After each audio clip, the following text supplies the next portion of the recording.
Okay. We have the appropriate amount of skin buffing and whitening for the camera to not capture how horrible my skin looks at the moment. And I don't wear makeup. So now we are embodying the spirit of my great grandfather. Well, he wouldn't have had car tires back then. He would probably have had something more natural, but we don't have that privilege. And when you don't have money, you just make do with what you got. So my compost is full, and I just had this moment of inspiration to grab the camera and just to so I mean, you can use to make compost, you can use like that rebar mesh stuff and stick it up in a circle and just wire it so it forms like a cylinder, and then just line it with grass, like a tarpaulin, like anything really, because it really doesn't matter as long as there's not too much dryness. Like, you've got to get the balance right between for the compost, that it's not too dry but also that it's not too wet. So with my tyres, like they say, like some people worry about the chemical content in the tyres leaching into the soil, and of course it's not ideal, and you can make it out of bamboo. Like I might do a version of that, but of course you have to replace it. Although my one at Karabokan, it was still fine after 2 years. It wasn't too hard to make. So yeah, one thing is like the plastic in the compost. Like I still haven't decided whether the bungkus wrappers that we get in Indonesia, like all the food comes wrapped in these brown paper things, and they're paper but they're also plastic. So but what I found in Karabokan, in my compost that was bamboo, so there was like lots of air gaps in the side, was that this is like a really good, perfect environment for the black soldier fly larvae. So like literally, like we would have juice in the mornings, and there was heaps of juice stuff and vegetables and stuff, and then evening we would just eat lalapan. And so we had like literally five of these, 5 to 10 of them, like every night, because I forget if the rice is in a separate one.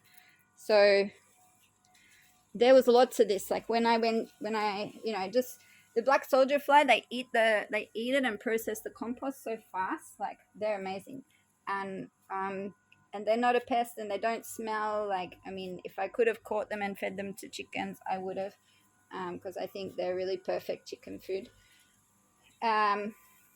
So, but yeah, when I went through the compost when it was like this and we were moving house, like there was lots and lots of this, just the plastic part. Like this still got the paper on it, but like I was literally just pulling out plastic. And then I just washed them all and stuffed them inside an eco brick.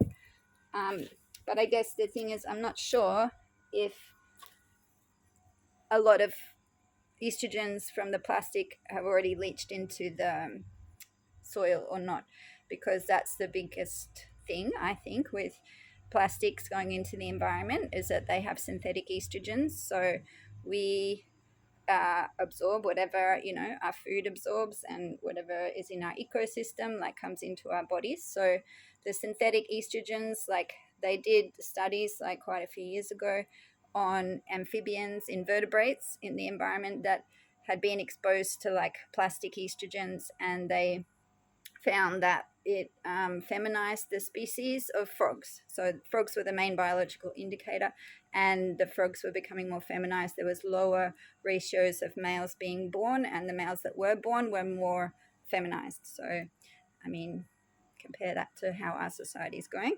I don't know what you think, but yes. So that can be related to estrogens and plastics getting into our soils. So this big thing I wanted to actually say about the car tires, and lo and behold, you can't actually see one here, But I have like a hole saw bit for, oh yes, you can, look. I have a hole saw bit. It's a hole saw for metal, aluminium, like metal hole saw. And it's very shallow, like, so you can basically like just go through the car tire. Now, why I put those on in, I usually do them in a few places.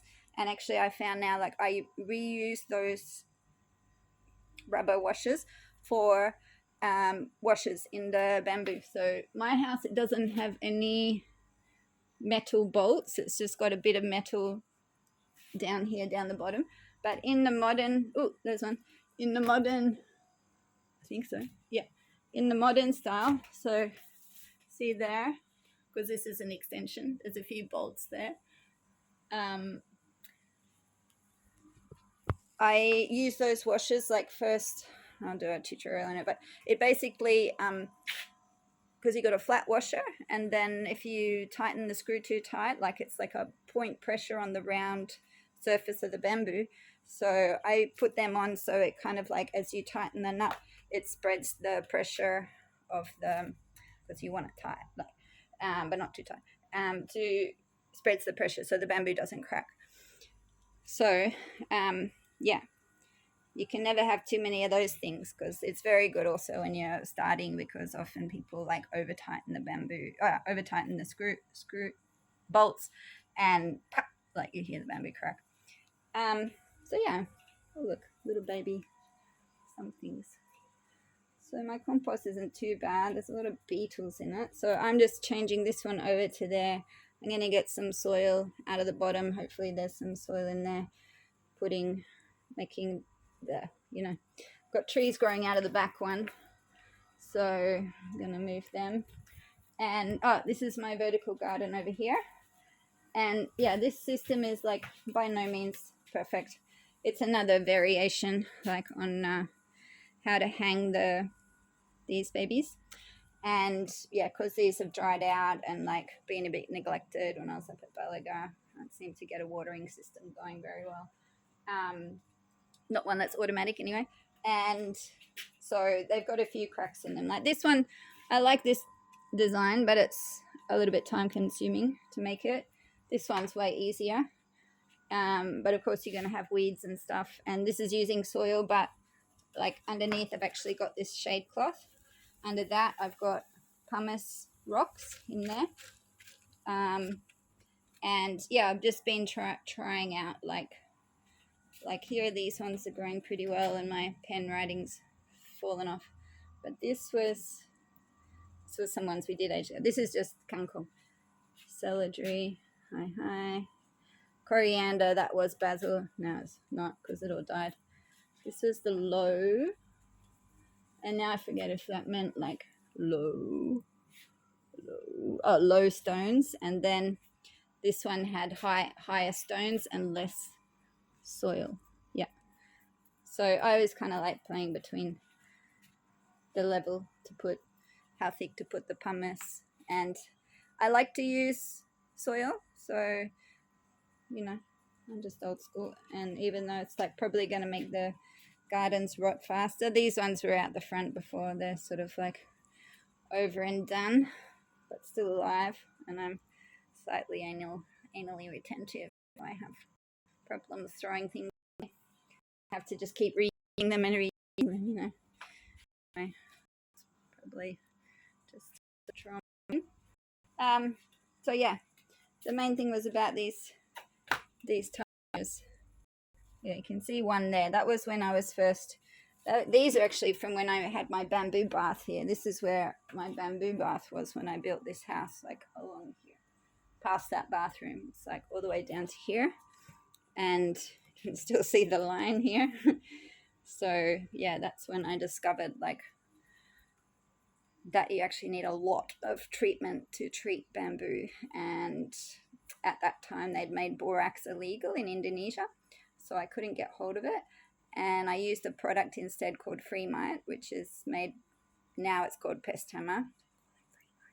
And it's made by a guy called Terry, and he's been in Bali for like 30 35 years, something, maybe 40. And that was his thing also, was like, how do you make bamboo affordable for local people, to be able to treat it and use it sustainably as a building material. Because, in case you haven't noticed, like around 70 to 80% of the world live on like less than $10 a day.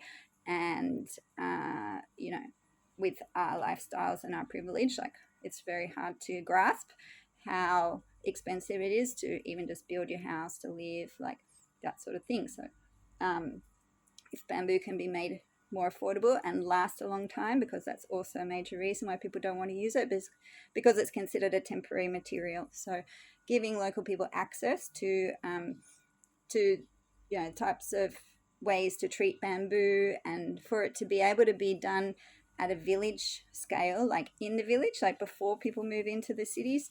Like I'm sort of more into, well, semi-urban environments, but there's still, for me, my perspective, there still should be farming and, you know, the natural lifestyle, because as people lose contact with that and lose touch with that, they become dependent on the city systems, which, you know, benefits some people, but, you know, doesn't benefit the human race or the environment. So it's better if we can bring these technologies to the village environments and help make the life there sustainable and affordable and attractive, because most people there are like sitting, you know, trying to get work for like, scrounging for $10 a day. They're paid really, really low wages, and that's why people move to the cities, because they think the wages are higher. Even why they go outside of their country is because, you know, you can get paid more to work in Wendy's than to be a doctor in Indonesia, so, or India or somewhere. So, like, you know, and it's because of the currency exchange rates. Like, we don't really realize like how it's so skewed. I don't think, I mean, is it just me? Am I the only one that kind of sees like, you know, I earn $10 in America, you know, I can buy like a lunch with that. I earn 100,000 here, I can buy, because $10, sorry, Australian is sorry, now the numbers are all wrong. Okay, but if you earn $10 in America, you have 150,000 here. So if I earn 150,000 here, that would be a day's salary. Like maybe in America, I don't know what the wage rates are, maybe that's an hourly salary. So here would take someone a day to earn that, and then to buy lunch. Oh God, I'm just going to go off on a huge tangent. But basically, just look at the exchange rates and like our money, when for what we earn in one day, how much it costs us to live. And then if we bring that money here, we have like 10 times as much. And that is the Western privilege. That's the global North. That's how it's been set up, is so that the Eastern countries are basically in servitude to us. So they're doing everything. They have to work 10 times harder. Like, then there's never going to be a level playing field. And that's why they killed JFK, was because him and Sukarno were trying to make things more level playing field. And I hope I don't get massacred for this here, that saying it, but, you know, I know that from talking to people here. And yeah, it's just, you know, let's not go on too much about it, because it doesn't really matter anymore. But I just want people to understand like why it's important for local people to be able to build with bamboo, to be able to have sustainable lifestyles in their village, to not have to sell their land, because that's the pattern, is people sell their land for the cheapest price. Like someone's going to sell me their land in exchange for a tricycle, and I'm like, a tricycle? Like, that's a motorbike with a sidecar in it. And I'm like, no.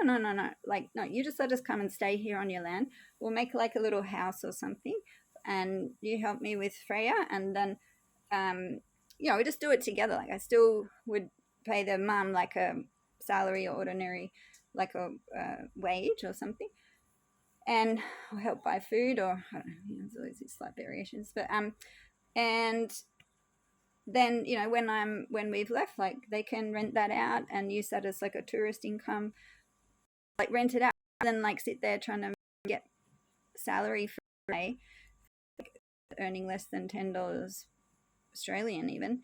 Like, they could get paid people to sleep.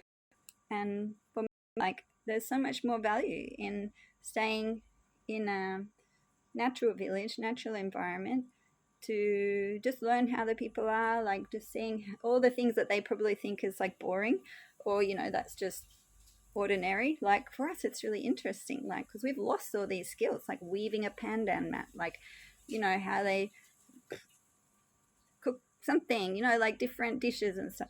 and just having a garden, and just hanging out in the garden, doing things together, like making food together. Like, these are all things that as a society, like, we've just gotten into this world of just like crazy mayhem, running for the money. And then, like, what do we have at the end of the day? Like, we don't even see our kids. We don't even like have time to enjoy our meals, or to prepare our meals, or to have time together as a family to eat and prepare food together. Like, so these are the things that I feel like is still intact in like local villages and these kind of environments in Indonesia, especially. Like, it's very much still in the local culture and the local life and knowledge and everything.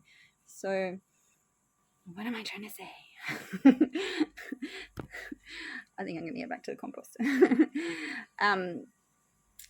There's this period of our money is still worth more. We still have like this time when we can create so much value at the local level here, because you bring your Western money here, and it's like you basically times it by 10 for what you could do in Australia with that. And I'm not saying that living in Indonesia is right for everyone, but what I'm doing is like creating a center where, as like people can come for holidays, and as a meeting place, and to discuss these ideas, and have this conversation a bit more, to be able to develop this concept, which I feel like people with disabilities, like my children, because she's my child, I'm talking about my daughter,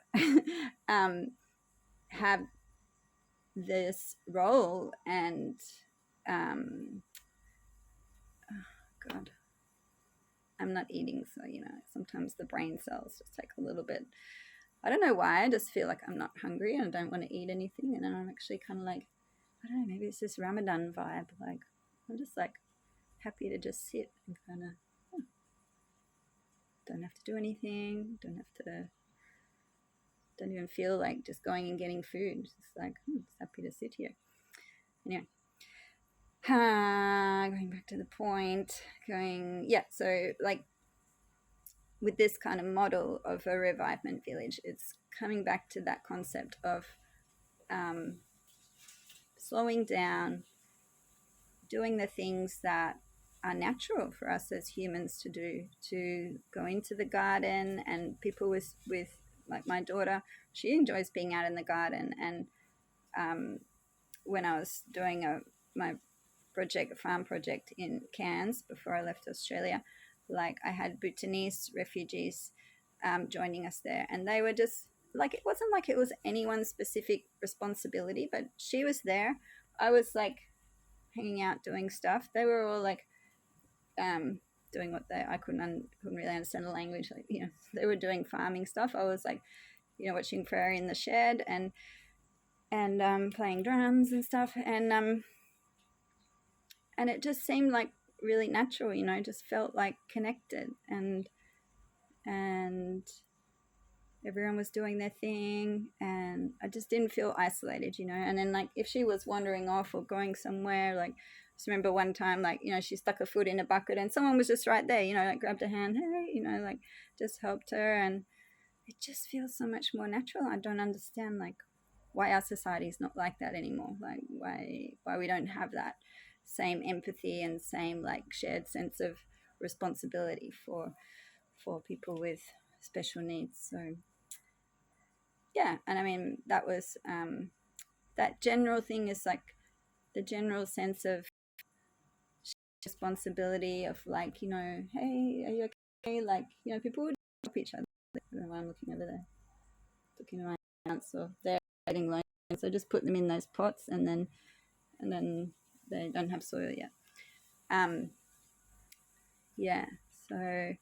So it's like a center, and I'm inviting families to come and join the actual whole funding, like from like, I'm just calling it like crowdsourcing stage, because from the beginning, like, I would prefer not to have any investors. Like, I mean, and I'm talking about an Australian context now, like, we can see like how much money is being drawn out of the NDIS that goes to private businesses, private pockets of people, like, that are just running businesses. Like, for me, it's not sustainable. Like, it's just costing the government a lot of money, and yeah, it's creating jobs, but it's nothing. It's not long term. Like when the money runs out, that's it, you know, if whatever. But, you know, so this model is like, okay, families themselves use their NDIS money, or they put the money up front and get reimbursed by the NDIS. And then we are the shareholders. Like, we are funding it. There's no, I mean, yes, there'll be a CEO, yes, there'll be like management staff and all this other side happening. That's all part of the business operations. But as a core, and there'll be like availability for people to buy in at a retail rate, and for service providers to, you know, to buy a place, you know, because basically like an activity period is like 24 hours. So it's like a program. It's for an activity program. Yeah. So getting a little bit low blood sugar. Anyway. So anyway, have a look at this proposal I've been working on. I was working on it last night with AI, with ChatGPT, and it's just like, oh my God, that's what I was trying to say. And it's just said it for me. I'm like, wow. Like, I've been working on this for like a long time. I mean, apart from 10 years, like just on this proposal, like the last couple of months. And yeah, just been trying, you know, when you read through stuff and it's like, oh, I'm repeating myself there, or if like, you know, tried to reword that sentence and like, you know, blah, blah.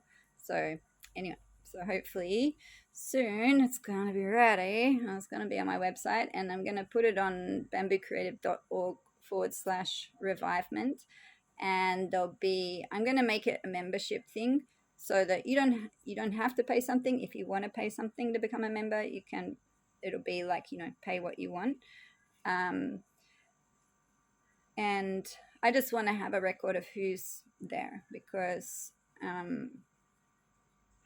at the moment, like, the document is on a craft doc, and I put it on my Revivement page on Facebook, and, you know, I've been editing it and changing it and stuff and asking for people's feedback. But it's like 375 people have read it, but nobody's, like, only a few people that I know have said something. So I'm like, why isn't anyone saying anything? Like, you know, what's wrong?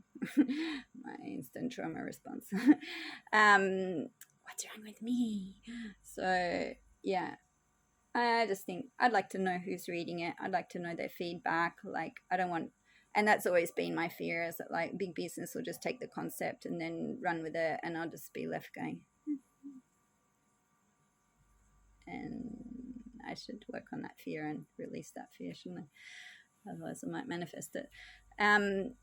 Yeah, I like, ultimately I want it to be not about profit things. Like, the surplus should be going into a fund so the next village can get seeded, and the next village and the next village. Like, it's meant to be helping at the local community level. It's meant to be creating supportive environments. Like, yes, I'm a human being. I need to survive. I need to, like, you know, eat and stuff.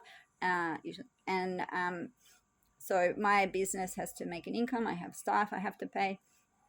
But beyond that, like, there's this money that is available right now, like, should be going into, like, making more projects like this. So whether it's like here, whether it's in another country, like, I'm not sure at that level, at that scale, I'm not sure, because it's like, it's a little bit far down the track, and I want there to be like management with the parents involved, and I would like it to be like seeding these kind of villages where parents can, like, co-invest and have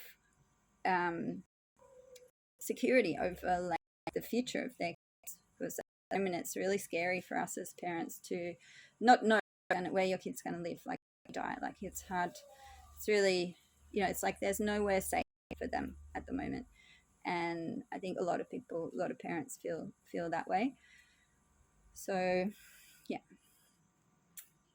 I invite you to read the document, and I would love feedback. I will talk about it more in depth a bit later and go through it, maybe with like a screen share thing or something. I'm still figuring out all this technology on my phone. And for now, I'm going to get back to my compost. So yes, enjoy your day, afternoon. So it's already 24 minutes. God, I can like go on. Oh, anyway. So yeah, and there's some other videos I haven't uploaded yet. I'm gonna upload them, and some thoughts I was having when I was up at the creek, and there was a few they just kind of got lost in somewhere because they're too long to directly upload to Facebook. So I was uploading them to YouTube. So, and then I was thinking, anyway, whatever I was thinking, so also upload it to Vimeo or something a bit more stable. Anyway, okay, have a lovely day. Bye.